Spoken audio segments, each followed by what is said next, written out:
Bonjour à tous, je m'appelle Guillaume Jodin et je vous souhaite la bienvenue. Je suis directeur des pôles performance achat chez Elé depuis 6 ans.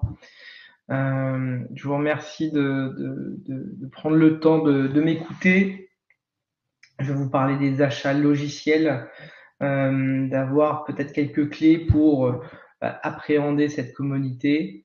Je n'étais pas prédestiné à acheter cette catégorie extrêmement complexe qu'est le logiciel.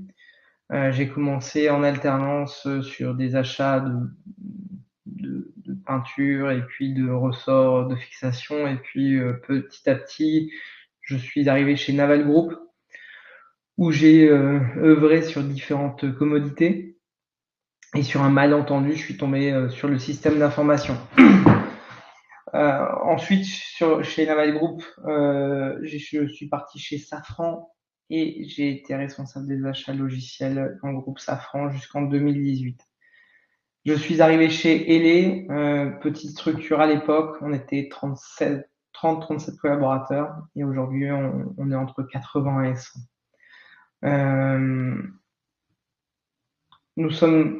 J'ai qu'une slide de pub, je vous rassure. On va parler des achats logiciels, du cloud et comment on fait pour acheter tout ça, mais juste pour préciser que nous sommes un cabinet indépendant, c'est-à-dire que je ne vends aucune licence. Si je conseille à un client, je ne touche pas d'argent autre que de sa part. Je ne suis pas rémunéré par les éditeurs pour placer des produits. On est une société française, on a un cabinet donc à La Défense, une agence à Toulouse, en Suisse et en Grèce. On a été créé en 2010 par un membre du COMEX de BNP Paribas qui faisait face à des audits d'éditeurs de logiciels. Ces audits visent à vérifier la conformité de vos usages au regard du contrat. On réalise 12 millions d'euros de services par an. On a une filiale environnementale qui s'appelle IJO, qui vise à baisser l'impact carbone des directions des systèmes d'information. On travaille avec de nombreux clients, évidemment plutôt CAC 40, sociétés internationales, mais aussi des sociétés de petite taille. Je crois que le plus petit client chez Elé, c'est moins de 300 personnes dans la structure. On commence dans le vif du sujet.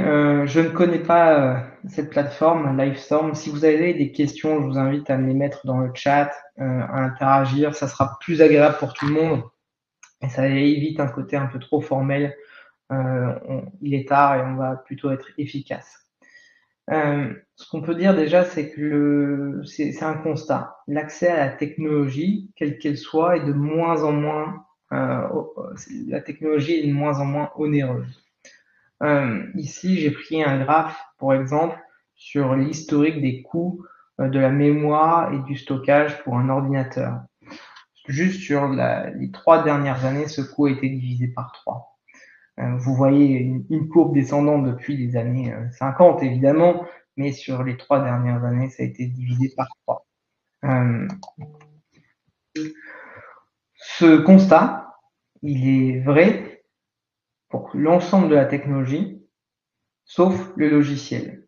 Le logiciel est partout, donc le logiciel, ce que j'appelle software au sens large, ils sont partout, de plus en plus présents dans notre quotidien et surtout dans notre quotidien professionnel. L'explosion de ces dépenses sont dues à plusieurs facteurs, des prix unitaires qui évoluent à la hausse de plusieurs dizaines de pourcents, et puis on voit aussi que c'est devenu stratégique pour une simple et bonne raison, c'est que pendant la période Covid, ces logiciels nous ont permis de continuer à travailler et à soutenir les activités. Donc, les logiciels sont devenus stratégiques pour le bon fonctionnement des organisations, pour vendre, pour rendre encore plus de services, délivrer de la valeur, et aussi réserver des tickets de train et des restos.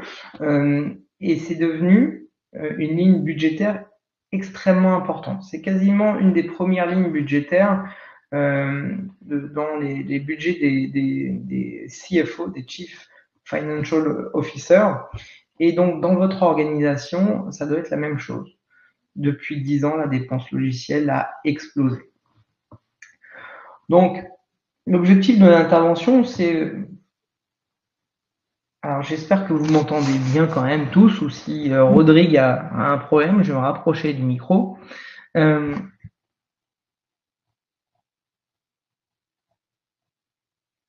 Ok, j'espère que ça va. C'est que Rodrigue. J'espère que les autres, ça va. Merci Jean-Christophe. Donc l'objectif de l'intervention, déjà, c'est vous informer sur les tendances. Ma conviction est simple. Si nous ne connaissons pas notre marché, nous ne sommes pas de bons acheteurs, nous ne pouvons pas acheter. La négociation, quelle qu'elle soit, vous ne pouvez pas arriver sur un coin de table ou un coup de téléphone et dire c'est moins cher. Ça tient 5 minutes avec quelqu'un de formé en face. Vous aurez peut-être 5%, mais on n'est pas là pour gagner 5%. Pour ne pas dépenser 5%. Partager des connaissances pour ne pas subir vos négociations peut-être futures, quelles qu'elles soient. Partager des expériences et évidemment poser des questions. Et je vais essayer d'illustrer mes propos avec un ou deux cas pratiques. Et évidemment, si vous avez des questions précises, eh bien, je serai disponible et vous aurez mes coordonnées après le talk. Donc, pour bien commencer, il faut se dire qu'est-ce que c'est un logiciel. Qu'est-ce qu'un logiciel? On a du mal à le définir, pourtant c'est la base de votre relation avec l'éditeur.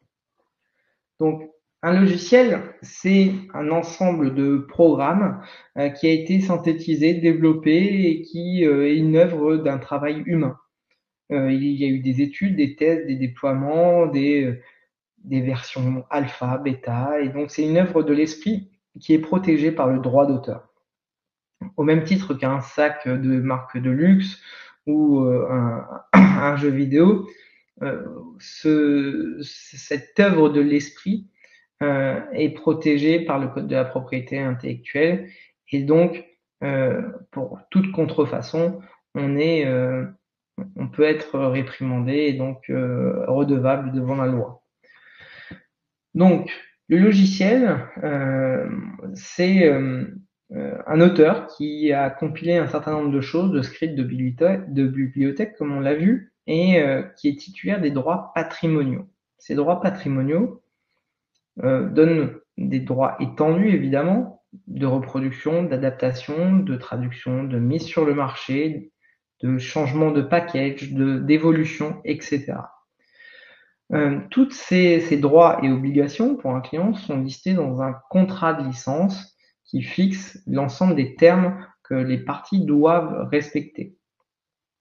Ces contrats sont un vrai capharnaüm, et je ne sais pas si certains d'entre vous ont déjà lu des contrats logiciels, mais ils sont extrêmement complexes, tant par l'architecture que par la prévalence des documents d'un point de vue légal. Donc, ces droits patrimoniaux sont protégés par le droit d'auteur, et s'il y a des concessions, il faut que ces concessions soient transcrites dans un contrat que vous devez signer avec l'éditeur. Je vous invite très vivement à être vigilant sur la négociation des contrats que vous utiliserez avec vos éditeurs. Chaque mot où on trouve une majuscule fait référence à une définition. Je vous invite à être extrêmement vigilant sur la définition des contrats que vous négociez, puisque ça sera la pierre angulaire peut-être d'une relation très long terme. Donc, on a des différents types de licences, mais on a aussi le cloud. Est-ce que c'est la même chose? Oui et non. On a plusieurs types de cloud et on a des logiciels on-premises. Donc, on va tout de suite parler du cloud. Le cloud, il n'y en a pas qu'un seul type. Vous en voyez 3 à l'écran, le IaaS, Infrastructure as a Service, le PaaS, Platform as a Service, et le SaaS, Software as a Service, qui s'oppose à un monde de licences perpétuelles. J'achète un droit d'usage perpétuel et ensuite j'utilise ces maintenances à travers une redevance annuelle. Si j'arrête de payer cette redevance, eh bien, je peux continuer à utiliser mes produits dans une version figée, Sauf que dans le cloud, si j'arrête de payer, je n'ai plus du tout accès. Donc vous voyez peut-être se dessiner le piège. D'un côté, j'ai la possibilité de continuer à utiliser si je n'ai pas payé mes licences. Si j'ai payé mes licences, mais j'arrête mon service.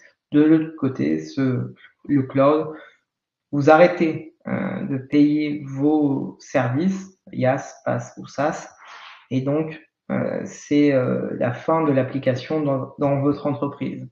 Au moment d'une renégociation, c'est extrêmement compliqué de gérer la pression du temps en plus de l'ensemble du projet. Donc, je vous ai mis en bleu clair et en bleu foncé le make or buy. Donc, pour le IaaS, on va acheter du réseau, du stockage, des serveurs, de la virtualisation, et puis ensuite, je vais gérer d'autres services moi-même. Moi-même, ma direction des systèmes d'information, évidemment. Donc, pour les leaders sur le IaaS, on pense à Amazon, donc AWS, Amazon Web Services, ou à Azure, qui est un produit Microsoft, ou bien Google Cloud Platform, GCP. D'autres acteurs chinois étant Alibaba, certains français comme OVH ou Scaleway, ou encore Outscale de Dassault Systèmes. La plateforme as a service, le PaaS, même chose, on a à peu près les mêmes acteurs, sauf que je vais déléguer dans mon make or buy plus de choses et je vais venir juste adapter certains services et je vais gérer l'installation d'applications et de gestion de données. Enfin, le SaaS, ce qui est le plus répandu finalement aujourd'hui dans les entreprises, je transfère l'ensemble du make or buy chez un tiers. Donc ça veut dire que l'ensemble des données, l'ensemble des données stockées à travers cette plateforme sera hébergé chez un tiers et pas chez moi. Ça pose de nombreux problèmes d'un point de vue termes légaux, évidemment les RGPD, mais aussi la sensibilité de ces données, la souveraineté des données que vous allez transmettre dans ces services applicatifs peuvent être des données sensibles et donc je vous invite à être extrêmement vigilant sur le Cloud Act, sur l'IA Act, sur le Data Act. Bref, beaucoup de législation, mais ce n'est pas l'objet de cette information aujourd'hui. Donc, les points à retenir. Le logiciel, c'est une œuvre de l'esprit qui est protégée par le code de propriété intellectuelle et si on est contrefaisant d'un logiciel, on peut subir des redressements de type amende ou pire, on s'expose à des tribunaux. Le créateur détient tous les droits, donc on retranscrit ça par des droits patrimoniaux et il concède une licence d'utilisation, qu'elle soit perpétuelle, donc ce que j'ai évoqué tout à l'heure, on-premise, ou temporaire, notamment sur plutôt des services cloud, pour faire simple. Je vous invite vraiment à faire attention à l'avenir si vous en avez l'occasion de lire un contrat de licence logicielle. C'est des documents extrêmement complexes et chez certains éditeurs, pour signer un contrat, on n'a pas qu'un seul document. Je pense à Microsoft, où on a une petite dizaine de documents pour justement mettre en place la relation entre Microsoft et son client. Et à tous les étages, donc à chaque document, il y a des pièges pour justement contraindre le client d'une façon ou d'une autre à acheter plus à un moment ou à un autre. On poursuit par les métriques. Et après, promis, j'arrête avec les slides un peu verbeuses. Qu'est-ce qu'une métrique? Je ne sais pas si l'un d'entre vous dans la salle a cette sensibilité sur qu'est-ce qu'une métrique et comment ça peut m'aider dans une négociation.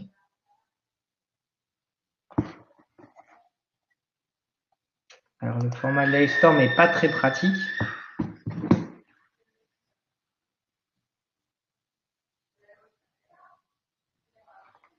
Bon, je sais pas l'échange en live est plus intéressant pour moi dans ce cas. Une métrique, c'est l'unité de comptage. C'est la base de votre relation qui est retranscrite dans le contrat. Donc, ce droit d'usage qui vous est concédé temporairement ou de manière perpétuelle est concédé à travers un contrat, on l'a bien compris, mais à travers une unité de comptage qu'on appelle métrique. Ça vous sert justement à vérifier la conformité de vos usages au regard de vos contrats. Donc, est-ce qu'il n'y a qu'une seule métrique? Non. Il peut y avoir un grand nombre de métriques, et donc on les verra ensuite, et on le verra dans un petit cas pratique. Chaque éditeur peut avoir une métrique un peu particulière, des limitations, des droits spécifiques, et donc ces différentes règles constituent des pièges à part entière pour les utilisateurs que vous êtes et pour les directions des systèmes d'information. Donc, avoir une bonne connaissance des métriques vous assure, peut-être de trouver de nouveaux leviers, deux, une conformité au regard du contrat que vous aurez signé.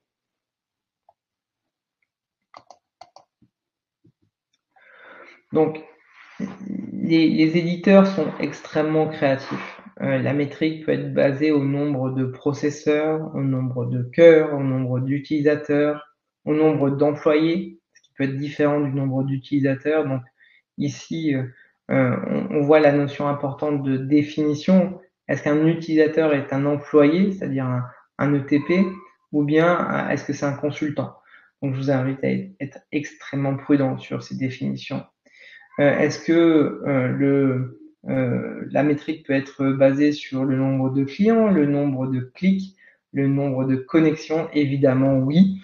Il n'y a pas une seule règle et donc on peut avoir des métriques, qu'elles soient hardware, nombre de PC, nombre de téléphones, ou bien nombre de serveurs par exemple, ou bien nombre de personnes, les people, ou bien des métriques business, c'est-à-dire votre résultat net, votre chiffre d'affaires, que sais-je. Oui, les métriques sont, merci Jean-Christophe pour la question, les métriques sont définies par les éditeurs. Cependant, on peut avoir le choix dans les métriques, parfois, et je dirais que plus on a de métriques différentes pour un même contrat ou voire un même produit, plus on a la capacité peut-être d'optimiser. C'est un peu bizarre, mais plus c'est complexe, plus on a peut-être la capacité, dans des grosses structures, à trouver des moyens d'optimiser la dépense. Et ces métriques, parfois, peuvent être négociables. Merci pour la question. Donc, avoir une bonne connaissance de ces métriques est nécessaire pour comprendre la structure de coûts, éviter le gaspillage, les surstocks et assurer la conformité, vous l'avez déjà vu. Comment négocier une métrique? Merci à vous, Bakary. On va le voir juste après. Je me garde la question de côté.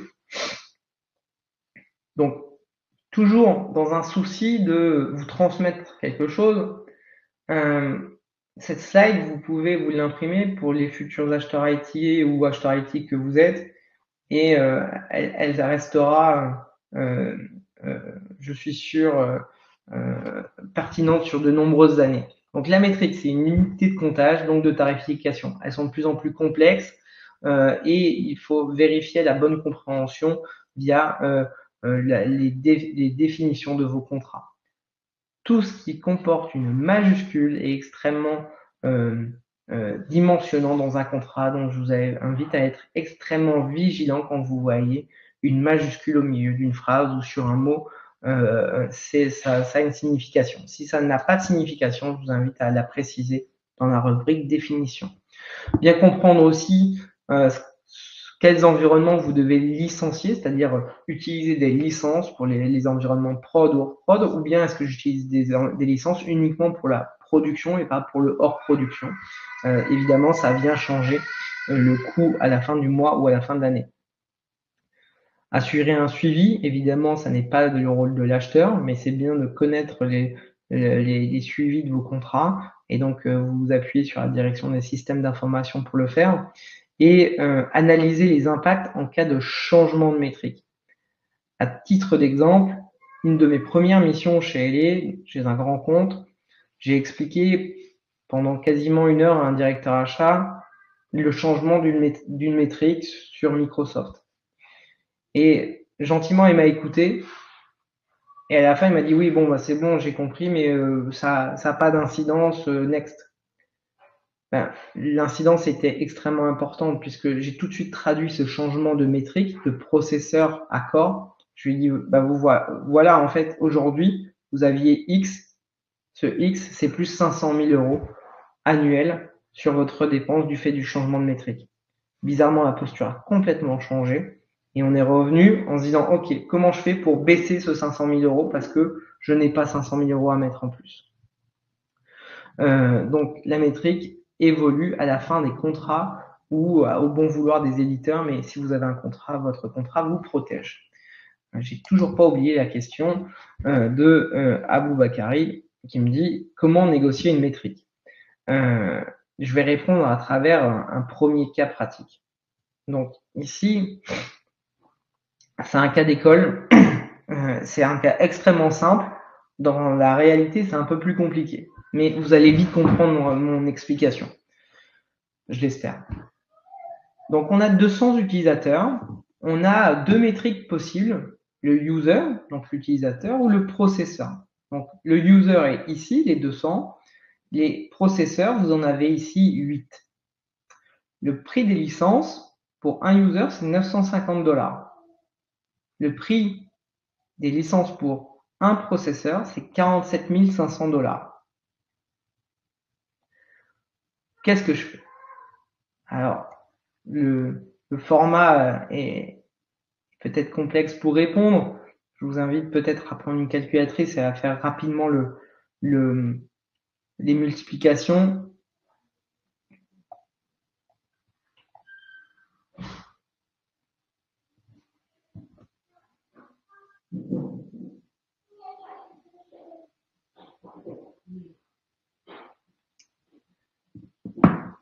Bon. Il est tard et les calculatrices sont peut-être fatiguées. En réalité, ici, quand on fait les calculs, Yagabi est en train d'écrire, donc je vais patienter gentiment.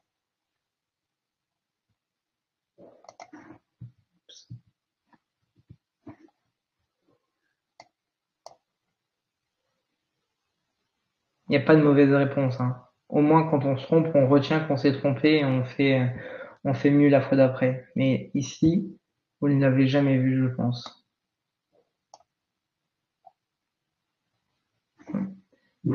Je vais... Exactement. Donc, merci Diagabi pour la participation. Effectivement, 200 utilisateurs, c'est 190 000 $. 8 CPU, donc des processeurs, c'est 380 000 $. Donc, un des premiers leviers ici de négociation, donc je ne négocie pas ces métriques, mais un des premiers leviers dans ma négociation avec l'éditeur, c'est que bien souvent, l'éditeur ne va pas me proposer le chiffrage qui l'intéresse, puisqu'il va gagner plus d'argent en vendant plus de logiciels, évidemment. Mais ça ne veut pas dire que ces 190 000 $ sont une bonne affaire, puisque dès que je vais ajouter un utilisateur, si je passe à 201, 202, 210, je vais devoir continuer et monitorer mon choix, ma dépense pour justement rajouter les licences au fur et à mesure, sinon je serai contrefaisant. Au même titre, si je baisse de 1, 2, 3, 4, 5 utilisateurs, je devrais aussi monitorer. Si je prends la métrique processeur, évidemment, la même chose. Si je rajoute des processeurs, je vais devoir acheter des CPU supplémentaires. Si j'en enlève, ce qui est assez rare aujourd'hui, on est plutôt dans une phase d'expansion, eh bien, je vais devoir ajuster ma consommation. Donc, ça, c'était le premier exercice. Le deuxième exercice, c'est j'ai 3500 users. Et ici, vous voyez bien que j'ai 2 fois plus de CPU.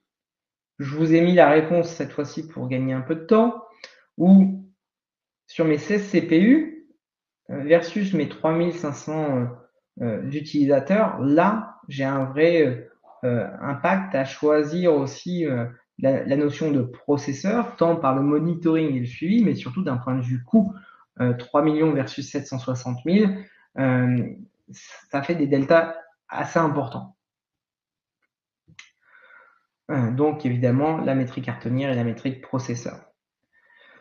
Ensuite, le cas un peu plus compliqué, qui s'approche un peu plus de la réalité, c'est j'ai 100 utilisateurs sur A, 100 qui utilisent A et B, et 600 uniquement sur B. Donc ça fait 800 utilisateurs au total, et j'ai toujours 16 serveurs. Qu'est-ce que je fais?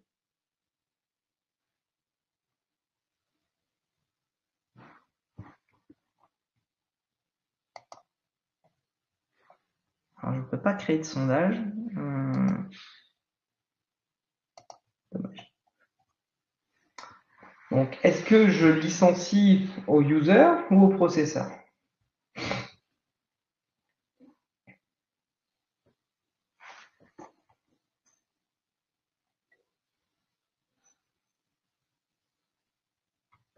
Donc, si on fait 800 multiplié par 950 et 16 par 47 500,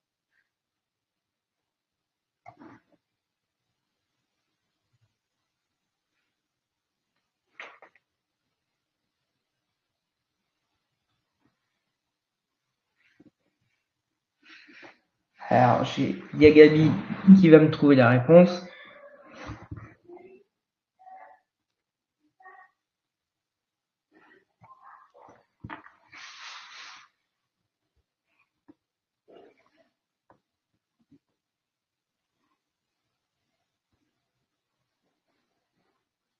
Évidemment, il y a un piège. Et je vous laisse partager vos constats. C'est intéressant de voir ce que vous allez pouvoir sortir. Il y a un piège ou une optimisation. À chaque contrainte, on peut trouver une opportunité.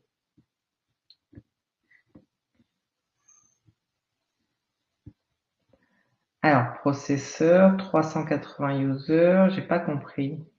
Ah non, c'est apparu, c'est reparti. Ça, c'était la précédente réponse.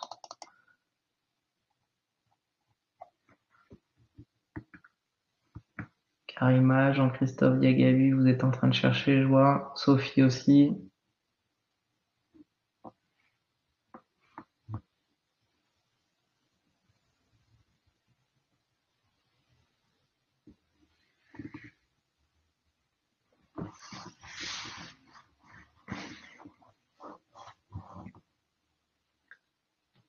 Oui. Oui, Sophie, il y a une solution pour faire du mix. C'est la méthode pour optimiser. On trouve la même chose, effectivement. Merci Sophie, merci Yagali. Donc évidemment, il y avait un piège ou une opportunité, ça dépend. Vous voyez très bien que les 800 utilisateurs, c'est 760 000. Donc les 800, c'est ceux qui sont ici, et puis les 16, c'est ceux qui sont ici, 760 000, on est d'accord. Par contre, il y avait un moyen intéressant, c'est je licencie les 8 CPU, et donc les 8 CPU ici, et les 200 utilisateurs qui utilisent les deux. Comme ça, ils peuvent utiliser les deux. Là, c'est la solution la plus économique. Par contre, il faudra monitorer toujours mon évolution processeur et user pour être conforme à mon contrat. Donc, vous voyez ici, dans un seul exemple, enfin, dans 3 petits cas pratiques, l'importance de la métrique et de toutes les conditions de licensing. C'est un cas extrêmement simple, simplifié fortement. La réalité est un peu plus complexe. Je ne gère pas chez LA toute cette subtilité de métrique, mais je suis sensibilisé à toutes les métriques des éditeurs pour justement appréhender ces pièges et peut-être trouver des optimisations. Comment négocier une métrique? Pour répondre à la question de tout à l'heure, eh bien, si j'ai un cas d'usage particulier, je suis une grande entreprise, je suis une petite entreprise, peu importe, mon cas d'usage étant client est le suivant. Je suis client, monsieur l'éditeur voilà ma problématique, j'utilise vos services, j'aimerais faire X, Y, Z, mais votre métrique m'impose X et Y problématiques. Comment pouvez-vous répondre à ces problématiques à travers une métrique peut-être un peu plus adaptée ou à travers des conditions de licensing un peu plus adaptées. L'objectif étant de partager un cas d'usage propre à votre entreprise pour essayer d'adapter un petit peu l'offre des éditeurs.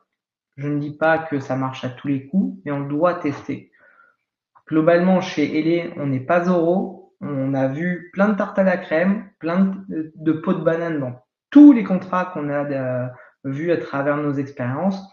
L'objet est de tenter quelque chose pour rééquilibrer la balance du pouvoir dans les relations que vous avez avec vos éditeurs.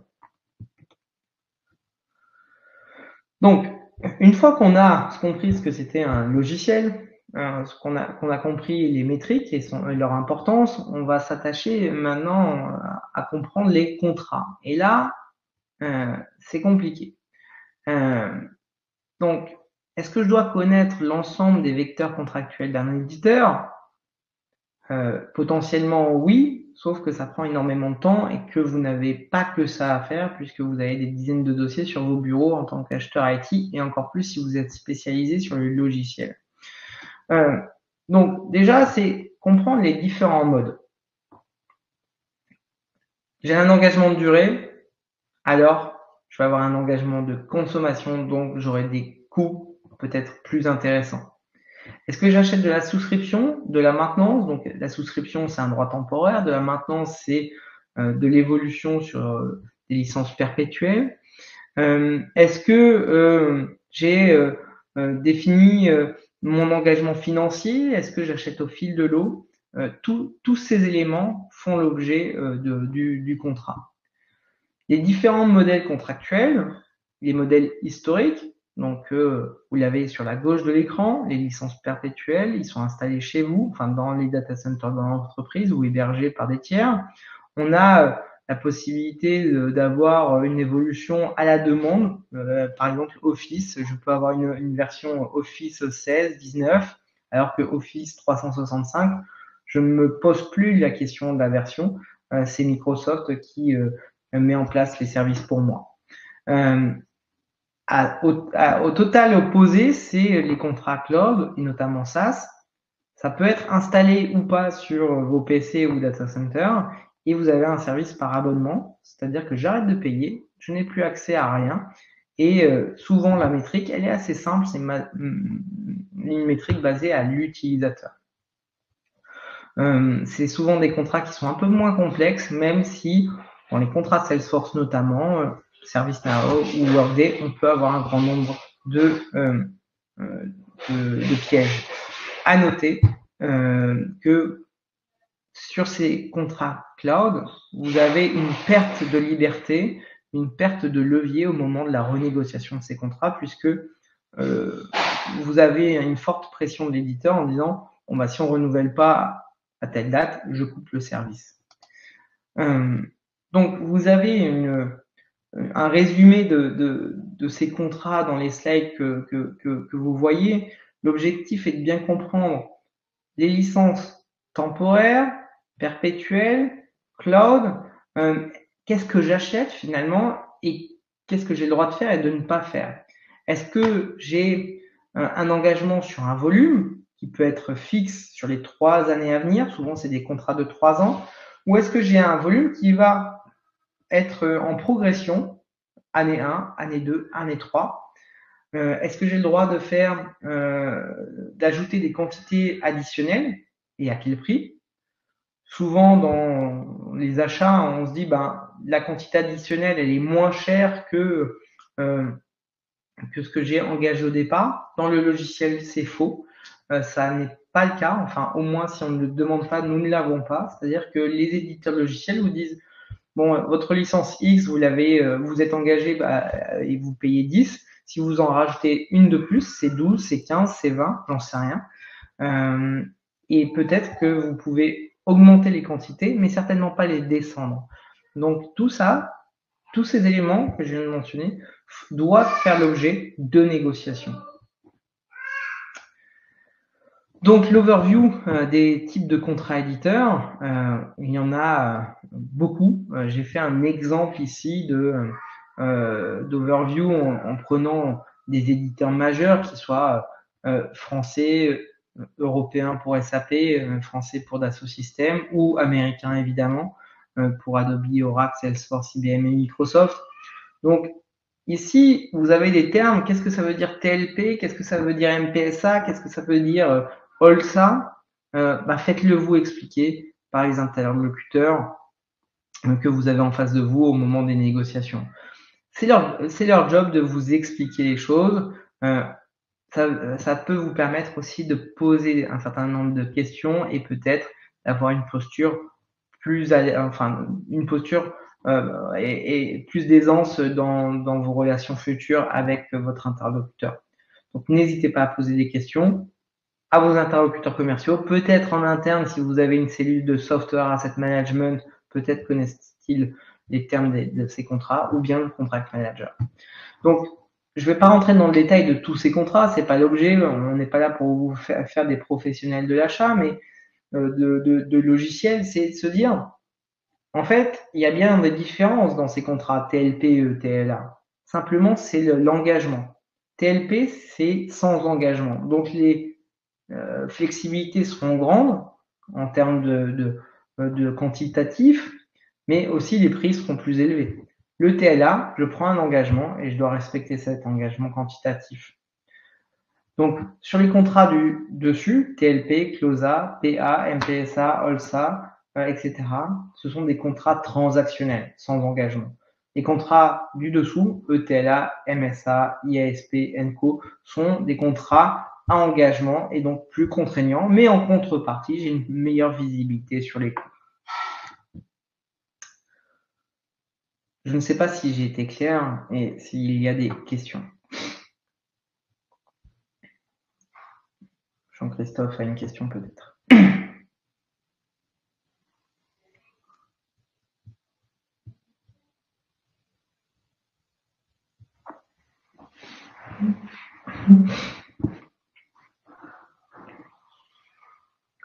Les contrats sont-ils modifiables? Oui, si on les négocie, si on arrive en amont des négociations. Et comment arriver en amont? C'est souvent la question des acheteurs qui sont un peu contraints par le fait de passer une commande. Donc moi aussi j'ai été dans ce cas-là. C'est passe la commande pour demain. Je déteste ça. C'est une vision très parcellaire du monde des achats. Donc j'ai passé les commandes au départ, mais après j'ai fait comprendre à mes interlocuteurs qu'ils avaient peut-être un intérêt à me mettre en amont. Donc comment j'ai fait? J'ai préparé des revues, j'ai pris connaissance des contrats, j'ai détecté des choses dans les contrats, j'ai aussi pris dans l'ensemble de mon périmètre les échéances de ces contrats pour justement être plus en amont en se disant tiens, tel contrat, il finit dans 6 mois, qu'est-ce qu'on fait? Et là, votre interlocuteur en face de vous se dit, lui, au moins, il est venu en se disant, qu'est-ce que je fais? Oui, une négociation logicielle, c'est minimum 6 mois avant l'échéance, voire plus. Le plus grand délai pour préparer une négociation logicielle, c'était 2 ans pour atteindre un accord 2 ans après. Donc, ils sont modifiables, mais pour ça, il faut être reconnu par vos interlocuteurs, aussi bien externes, puisque souvent le vendeur de logiciels n'a que faire de la parole des achats, mais aussi en interne. Et donc, en interne, vous devez travailler justement un peu votre marketing achat en se disant, OK, je ne suis pas là que pour passer des commandes, je vais te rendre service, mais à l'avenir, sache que j'apprécierais que, évidemment, sur le coup, il va vous dire oui. Maintenant, c'est dans la pratique. Vous allez prendre vos échéances, vous allez dire, par exemple, VMware en ce moment, c'est un éditeur qui casse les pieds à de grands nombres de clients. VMware, vous avez vu l'actualité sur VMware, vous avez vu tel article, vous avez vu ce qui se passe, etc. Vous allez alimenter en informations et naturellement, les gens vont venir vers vous. J'ai pas compris la diapo précédente. Alors, la diapo précédente, pardon. Ces contrats ici, Aboubakari, c'est finalement quand j'ai un éditeur bien souvent, il y a des contrats qui sont transactionnels et engageants. Et merci Jean-Christophe. Un engagement va normalement donner de meilleures conditions juridiques, flexibilité d'usage, etc., et financière. Sans engagement, vous aurez moins de levier, moins d'engagement, donc les conditions seront moins bonnes. Est-ce que j'ai répondu à la question? Peut-être que oui. Sinon, vous aurez mon numéro à la fin de la présentation et j'essayerai d'être plus clair. Allez, un petit quiz. Pas de chat GPT, pas de... Je vous fais confiance. Quel est le montant de la dépense IT mondiale? Un chiffre, c'est en milliards.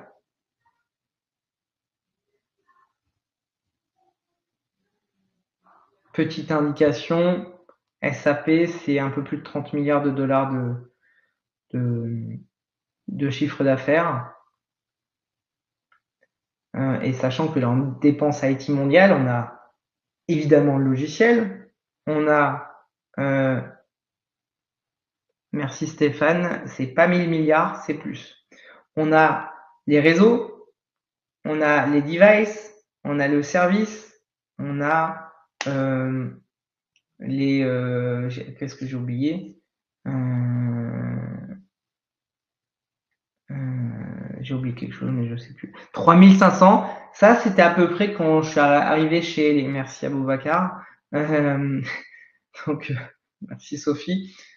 La dépense IT mondiale, c'est 4678 milliards de dollars par an. Cette dépense, elle est en accroissement constant. Donc, quand j'ai un directeur achat qui ne me connaît pas, dit ouais, je vais faire des savings sur du logiciel, de quel saving on parle déjà? Est-ce que c'est des coûts évités ou est-ce que c'est du cash saving? Je paye moins que le mois ou l'année précédente. Parce que si on fait du saving sur Microsoft, je vois bien à regarder de plus près. C'est assez rare en réalité sur les grands éditeurs, on trouve des optimisations, mais on a une position tellement contrainte que on limite la croissance du chiffre d'affaires. Donc, on va rentrer dans le détail de tous ces chiffres, puisque c'est extrêmement important. 4678 milliards de dollars, c'est bien plus que le PIB français qui se situe entre 3000 et 3500 milliards de dollars. Donc, ça vous donne un peu l'importance du marché IT. Ici, dans cette synthèse, c'est des chiffres dont la source est en bas à gauche, Gartner, et moi, je fais une synthèse au fur et à mesure des années pour voir cette progression. Donc, on a une accélération. Donc déjà, quand on se dit je vais faire du saving sur de l'IT, de quoi on parle? Je ne vais pas me répéter, mais de quoi on parle? Toujours s'attacher aux détails, aux termes et leur définition. Donc, auparavant, entre 2008 et 2019, on avait, et même 2020, on avait quelque part un plafond entre 3500, 3700, mais jamais bien plus. Et puis en 2020, il y a eu le Covid. Là où beaucoup de DSI ont échoué, beaucoup de Chief Digital Officers ont échoué, eh bien le Covid nous a obligés à travailler à distance, communiquer différemment, travailler différemment. Aujourd'hui, le télétravail est un standard pour bon nombre d'entreprises et peut-être qu'à l'époque, je n'aurais pas fait ce genre de conférence en distanciel. Donc, tout ça a apporté de nouveaux usages. Des usages qui nous ont fait acheter des PC en grand nombre pour les entreprises. Tous les employés n'avaient pas un PC, ou bien équipés sur des nouveaux logiciels. Voilà, j'ai vu deux questions. Alors, il y avait une question. Comment intégrer l'entreprise? Quels sont les détails demandés? J'ai pas compris la question, Babacar. Et comment déroule le processus du contrat? Je veux bien qu'on précise la question, Babacar, parce que j'ai pas compris.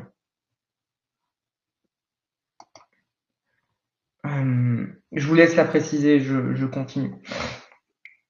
Donc, il y a une incroyable transformation du fait du Covid, et on va voir les quelques impacts.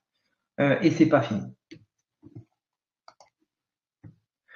Donc, ici, vous avez la décomposition de ces 4678 milliards avec les services de communication, les services professional services, donc c'est les people qui travaillent dans des ESN, par exemple, dans des sociétés comme Capgemini, Atos, Co. Le logiciel, 913 milliards de dollars. Les devices, 699 milliards de dollars. Et puis les data centers. Évidemment, toutes ces lignes sont importantes, mais regardez la progression entre 2020 et 2023, plus 73%. Alors oui, il y a eu des nouveaux usages.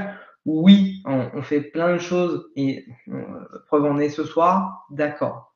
Mais ce que j'observe, moi, depuis 6 ans, et même un peu plus si je prends mon expérience avant LA, c'est le comportement des éditeurs qui vont augmenter les prix unitaires de façon déraisonnable, qui vont changer les métriques, qui vont changer les véhicules contractuels.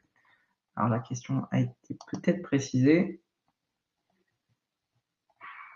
Et comment déroule la procédure? Je comprends pas, Babacar. Comment faire pour travailler avec vous? Ah, ok. Comment intégrer l'entreprise? Ah, ok, j'ai compris. Je vais répondre en fin de séquence pour justement répondre à ce genre de questions. Donc, ici, ce qu'on a à voir, c'est on a un marché qui est en pleine explosion. Et donc, les prix unitaires évoluent, évidemment pas à la baisse. Les métriques évoluent évidemment pas dans le sens du client et les contrats, pareil. Si ça, c'est un peu dans le rétroviseur. Maintenant, si je me tourne dans le futur, qu'est-ce qui va se passer? Bon, je ne suis pas Madame Soleil, je n'ai pas de boule de cristal. C'est des tendances. Ces tendances sont ajustées par le Gartner 3 fois par an. Aujourd'hui, la tendance, c'est plus 13%. Donc tout à l'heure, quand Stéphane disait 1000 milliards, bah, il n'avait pas tout à fait faux, parce que 1000 milliards, ça sera vraisemblablement la dépense mondiale du logiciel pour l'année 2024. Donc vous voyez que ça progresse de 13%. Évidemment, toutes les entreprises n'ont pas leur résultat net ou leur chiffre d'affaires qui progresse de 13%. Certains des clients chez les me confient en ce moment dans le retail, que ce soit dans les magasins de bricolage ou bien dans d'autres structures ou chez d'autres services des secteurs d'activité, on a une baisse entre moins 10 et moins 15% pour différentes raisons. Peut-être les JO, peut-être crise cyber, peur d'une crise cyber, peut-être juste l'inflation. Donc, enfin, quand je dis juste l'inflation, c'est déjà beaucoup. Donc, attention, 13%, c'est la perspective d'augmentation. Ça ne veut pas dire que les coûts vont augmenter de 13%, on va le voir. Donc, en résumé, c'est qu'on a un marché en croissance dans l'IT et encore plus dans le logiciel, qu'en France, ça pèse à peu près 24 milliards de dollars, le budget logiciel, c'est le Syntec qui remonte, que globalement, ces dépenses ont plus que doublé en 3 ans. C'est pour ça que ça rejoint mon constat de démarrage de séquence. Qu'on a des fournisseurs qui sont hégémoniques et qui sont à la fois dans une position de monopole ou de monopole quasiment. Enfin, on peut changer de Microsoft à Google, par exemple, mais sur une entreprise de 100 000 ou de 20 personnes, c'est un projet et il faut changer des habitudes, donc c'est pas simple. Et ces entreprises, 212 milliards de dollars de chiffre d'affaires, AWS 91 milliards, ça c'est hors Amazon, la plateforme de vente, hein, c'est juste le IaaS et le PaaS. IBM 60 milliards, Oracle 50, etc. C'est énorme. Donc, sur ces 6 acteurs, vous avez déjà plus de la moitié de la dépense logicielle. Et si vous avez du temps à investir et que vous n'en avez pas beaucoup, portez-vous sur ces éditeurs pour contrôler votre dépense. Et donc, vous allez faire votre tiering et avoir un ajustement de votre séquence. Justement de temps pour négocier avec les éditeurs. Ici, sur le côté, c'est la dépense SaaS.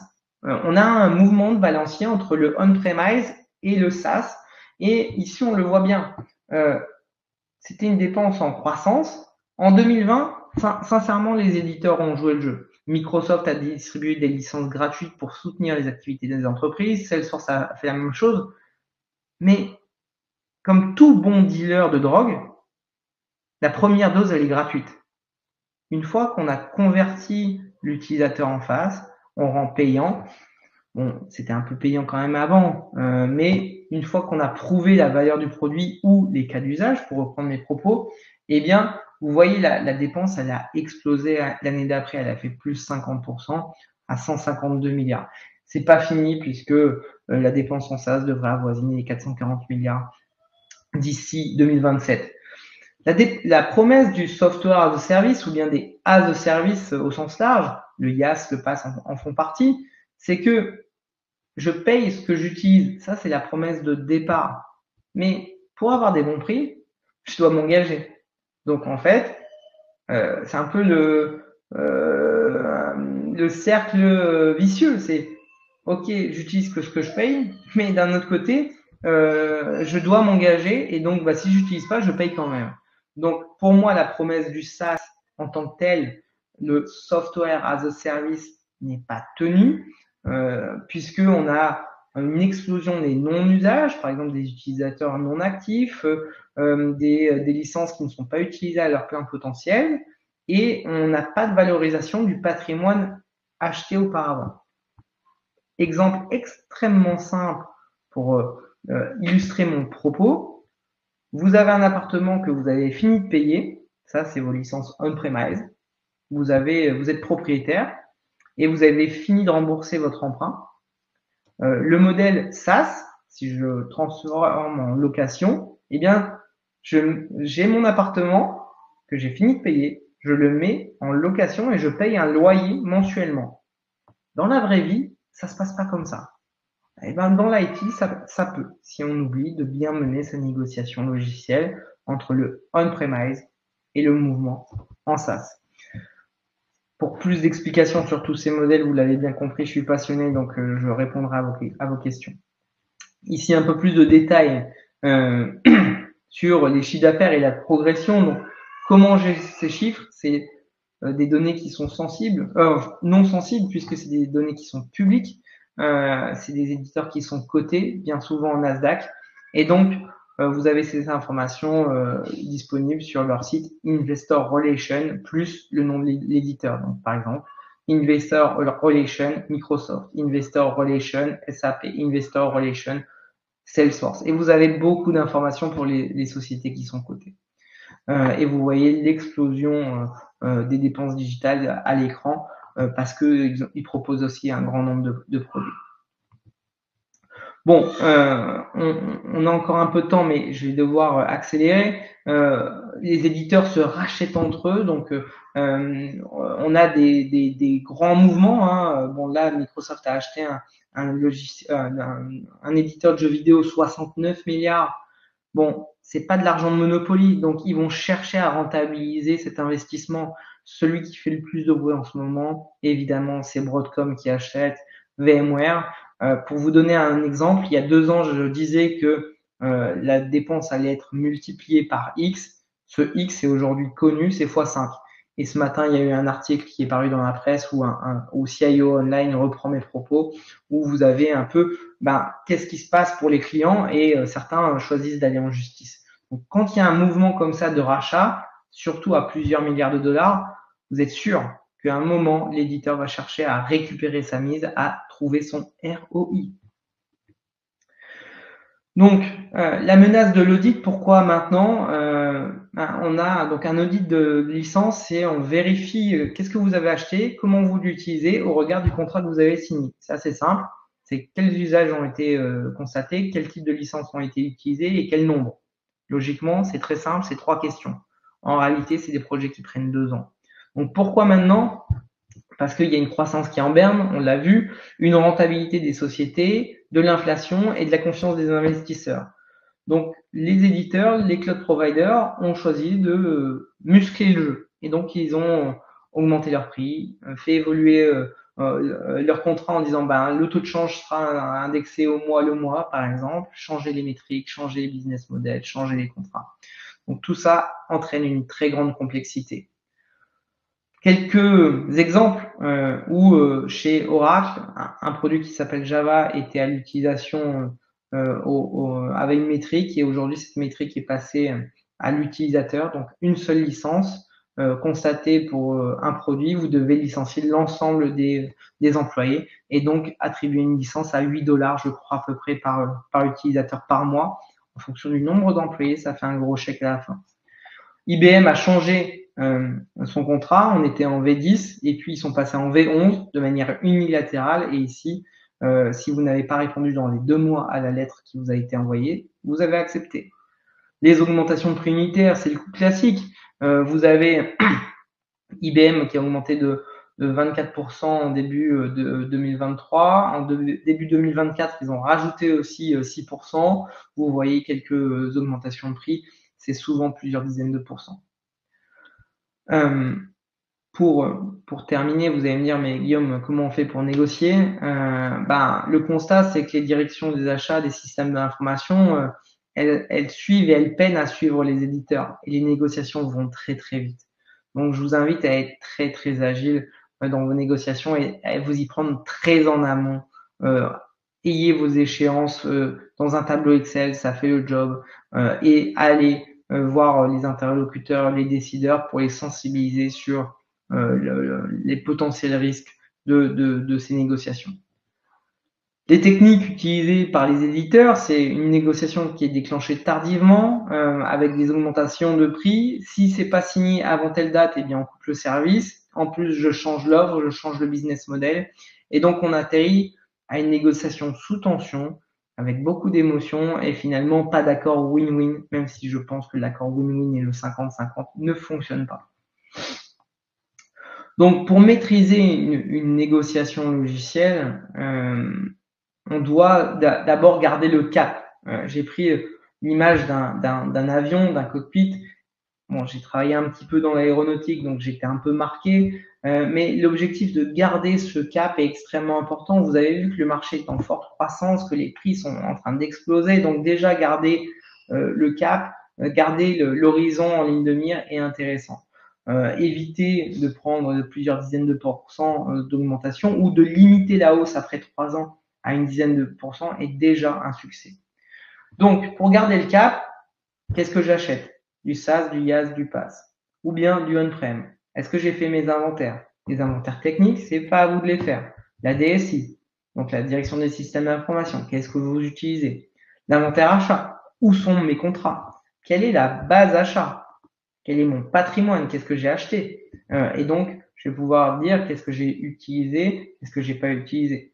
Ensuite, vous allez reprendre, évidemment, pour faire ces inventaires, les contrats, les commandes, les factures. Et vous allez me dire, mais Guillaume, le contrat suffit. Non, énorme erreur. Parfois, on a des exemples où, entre le contrat, la commande, la facture, et si je rajoute le devis, on a l'impression qu'on a acheté 4 choses complètement différentes.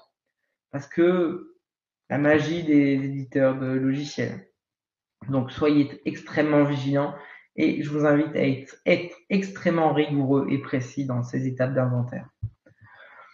Le suivi des métriques et de leurs changements, le suivi des échéances, pour moi, c'est un basique et vous devez les anticiper. C'est votre rôle de direction des achats. Le suivi d'indicateurs, quels qu'ils soient, de services, j'en sais rien, mais vous avez des indicateurs, suivez-les. Les business models, là, c'est l'éditeur qui va chercher à vous faire changer les produits, les packages ou bien de passer de on-prem en cloud, par exemple. Et à la fin, je vais devoir prendre une décision. Le but de cette prise de décision, c'est la maîtrise de la croissance des coûts uniquement. Uniquement. Puisque parfois, vous allez faire des coûts, vous allez faire du moins, mais vous allez avoir une difficulté, une non-conformité, vous allez faire du plus ailleurs. Donc, ça sera toujours un jeu d'équilibre. Donc, pour mener à bien une négociation, on a, pour moi, un projet unique. Que ce soit du new ou du renew, donc un lancement d'un projet ou bien une renégociation, quelle qu'elle soit, pour moi, c'est une seule et même démarche. On doit comprendre, inventorier, j'en ai parlé, consolider, analyser et ensuite négocier. La négociation n'est qu'un point final finalement à un épisode, à une série.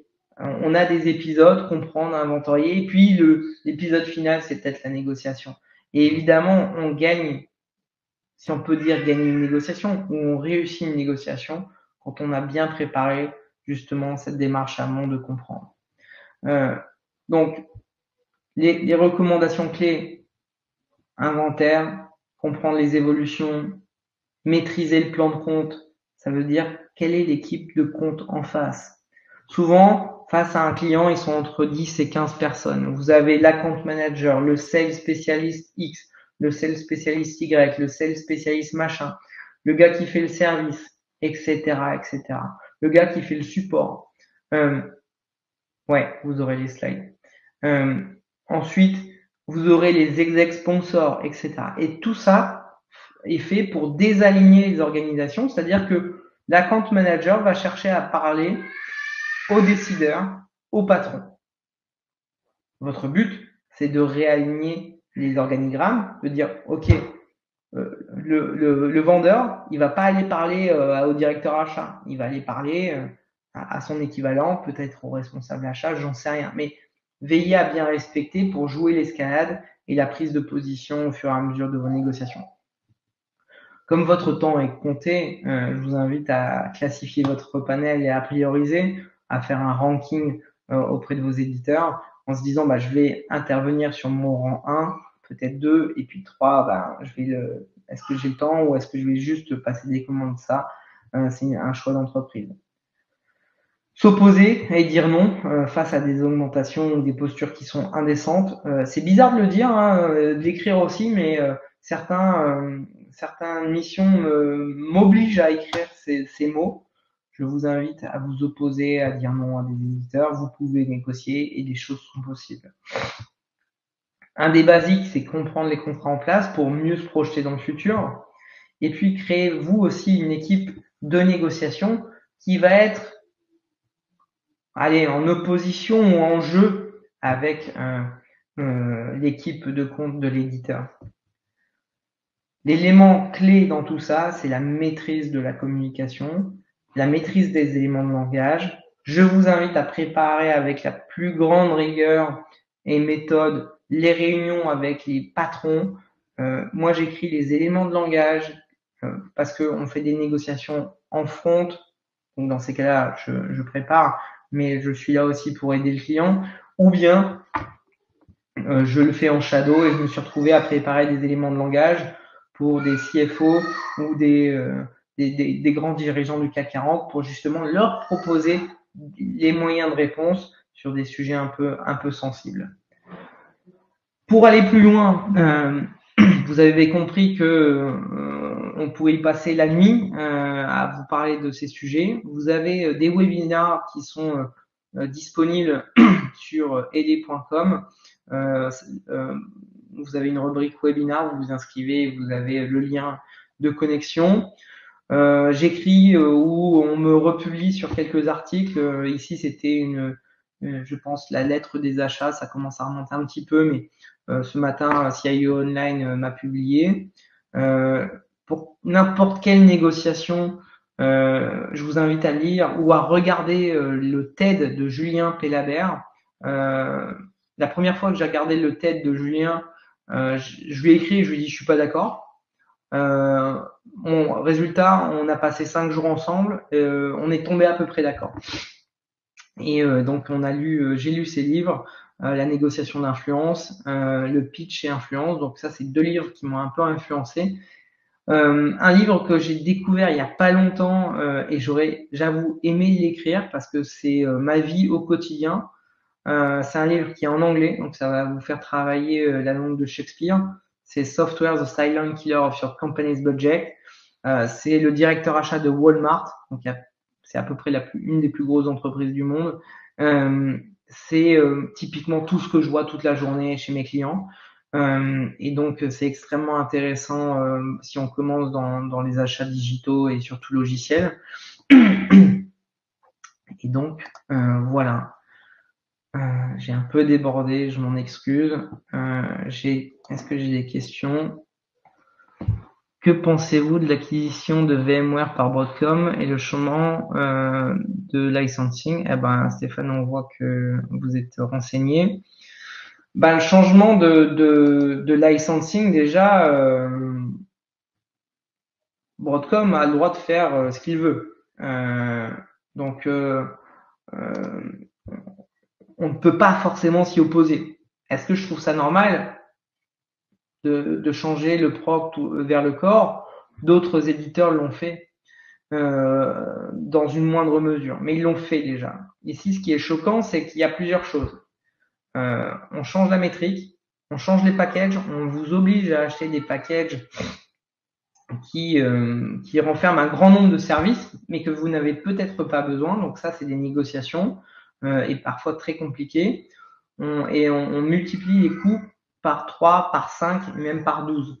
Je vais vous montrer justement donc ce que j'en pense. Comment négocier, ça fait l'objet de prestations de ma part. Ça a été publié ce matin. Donc c'est CIO Online, hein, c'est gratuit. Et donc vous verrez ce que on en pense, puisque certains, enfin le journaliste a repris des propos, mes propos, mais aussi des propos d'avocats avec lesquels je travaille, le cabinet de Yannick notamment, où on dit d'abord on fait respecter le contrat, on s'oppose, et puis ensuite on construit une trajectoire. Si vous avez un contrat qui vous offre la perspective de 1 ou 2 années supplémentaires, je vous invite à le faire respecter, comme ça vous donne du temps pour travailler des alternatives ou bien des solutions de négociation avec l'éditeur. La semaine dernière, j'étais à Toulouse pour animer une table ronde à ce sujet. On a aussi un webinaire sur le sujet qui a été diffusé le 7 février. Et donc, vous pouvez retrouver une partie des réponses que j'ai données. Merci Stéphane pour la question. Est-ce qu'il y a d'autres questions? Est-il plus avantageux d'acquérir le hardware FreeDOS? Je sais pas, Frido, je sais pas ce que vous voulez dire, Aboubakari. Est-ce que vous pouvez préciser la question?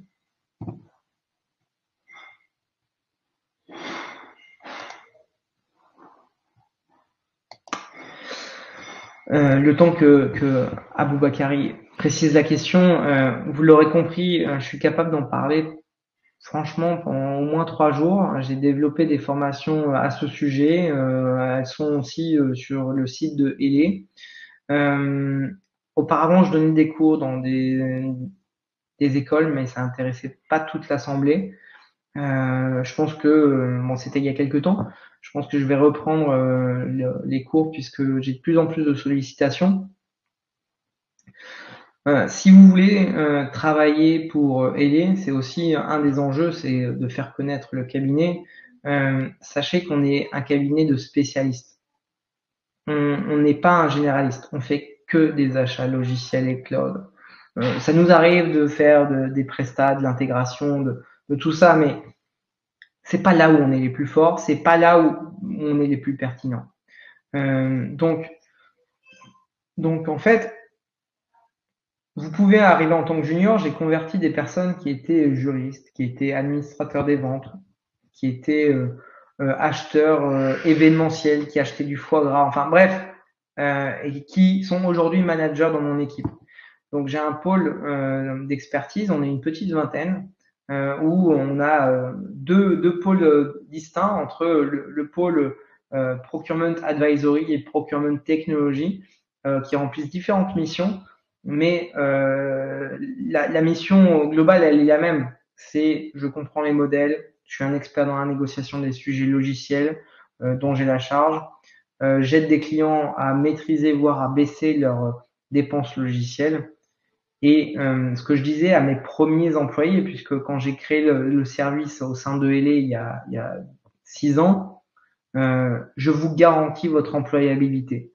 En contrepartie, c'est beaucoup de travail, beaucoup d'investissement, mais tous les employés de chez Hélé, soit ils sont restés, ils ont progressé, tant de manière hiérarchique que de manière salariale, ou bien ils ont choisi d'aller faire autre chose ailleurs. Et ils ont tous décroché des postes extrêmement intéressants dans des grandes entreprises bien souvent, en négociant un salaire extrêmement attractif. Donc je fais pas de promesses. On recrute, oui. On a des campagnes de recrutement. On demande un grand sérieux, beaucoup de rigueur. Autant être transparent et pas perdre de temps. J'ai pas que ça à faire de perdre du temps. Donc oui, je suis junior, je suis intéressé. Potentiellement, vous serez documenté sur un certain nombre de choses que j'ai dites, ou bien vous aurez lu peut-être un bouquin que j'ai pointé. Ajoutez-moi aussi sur LinkedIn, vous pouvez le faire, je publie très régulièrement du contenu. Et donc, on est un cabinet à taille humaine, on se connaît quasiment tous, même si on grossit. Aujourd'hui, on a ouvert en Grèce là, depuis septembre, je les ai pas encore rencontrés, mais on fait progresser nos collaborateurs et on essaye de répondre à des problématiques très concrètes. Donc, je ne suis pas un cabinet généraliste, on est spécialiste, donc on est difficilement comparable, notamment d'un point de vue taux journalier, puisqu'on n'a pas du tout les mêmes taux journaliers que d'autres cabinets achats. Et voilà. Mon entreprise préfère acquérir les ordinateurs sans le système d'exploitation. Bah, ça dépend. Je peux pas répondre oui ou non, ça dépend puisque en fonction de la taille de l'entreprise, vous pouvez avoir un intérêt à ne pas acheter vos licences Windows Enterprise si vous êtes sur Windows. Après, pour un certain nombre d'entreprises, c'est intéressant puisque vous avez des services d'administration, etc. Donc ça dépend des cas. Euh, et donc, je peux pas répondre comme ça à Boubacar. Abdesamad, je suis nouveau ici et j'ai rien compris. Bah, je vais essayer de m'améliorer pour la prochaine fois. J'ai essayé de vous donner quelques clés pour décrypter le marché des éditeurs de logiciels, mais aussi le marché IT, de vous donner l'importance justement des, des contrats, des métriques, des définitions pour être plus fort au moment de la négociation. Il y a peut-être encore une ou deux questions et je ne sais pas si Jean a pu nous rejoindre.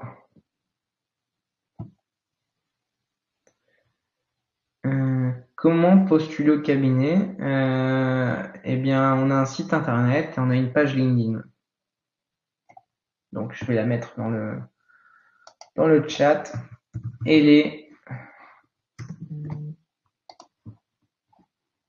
Tac.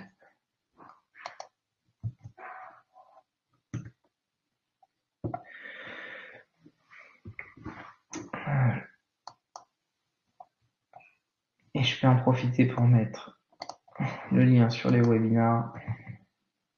Hop. Et les annonces. Tac.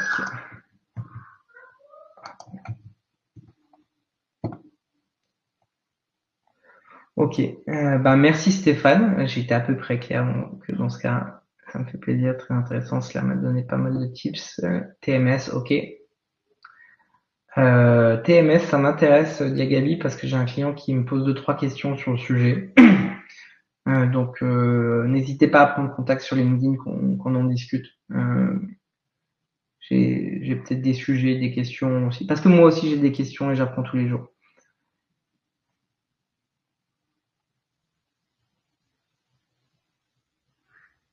Je vois qu'il y a encore des questions, je vous laisse écrire. Merci Julien. Ok, je pense qu'on a fait le tour. Donc, top, merci Diagabi, je vous ajouterai. Je m'appelle Guillaume Jodin, je suis directeur des pôles performance achat. Je ne suis pas Zoro et j'essaye de rééquilibrer la balance du pouvoir avec les éditeurs. Merci de m'avoir écouté. Je vous souhaite une très bonne soirée et à bientôt.